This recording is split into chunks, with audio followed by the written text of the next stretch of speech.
दीर्घदिन धरी भारतीय जनता युव मोर्चा तथा ओडिशार साधारण युवक छात्र मनरे रोजगार को नहीं विभिन्न फोरम रे समस्ते प्रश्न पचार तार जवाब मागी ओडिशार छात्र युवक जवाब मागी निजुक्ति क्षेत्र में किंतु राज्य सरकार कौन जवाब नहीं देना एपर्यंत निकटरे एएसओ एग्जाम को नहीं एएसओ परीक्षा को नहीं ओडिशार छात्र छात्री ओडिशार युवक माने ताकू एप्लाय करथिले मात्र 500 पाखापाखि पोस्ट पाई 3.5 लाख युवक एप्लाय करछंती।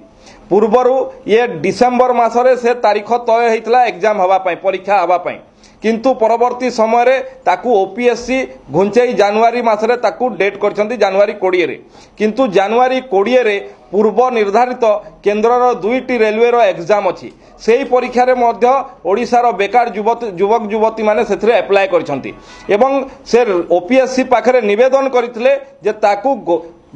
तारीखटा परिवर्तन करा जाऊ से डेट रे जेहेतु भारत वर्षर सबु राज्य पाई ये परीक्षा अछि तेणु ओपीएससी तांकर निर्धारित डेट थरे तय चेंज परिवर्तन कर सारिछंती तेणु ओडिशार युवक मानकर स्वार्थ को देखी ओडिशार बेकार युवक युवती छात्र मानकर स्वार्थ को देखी ये डेट परिवर्तन करबा पई से माने निवेदन करथिले किंतु राज्य सरकार किंबा ओपीएससी कर्तृपक्ष ताकू कर्णपात करूनांती। ये ओडिशार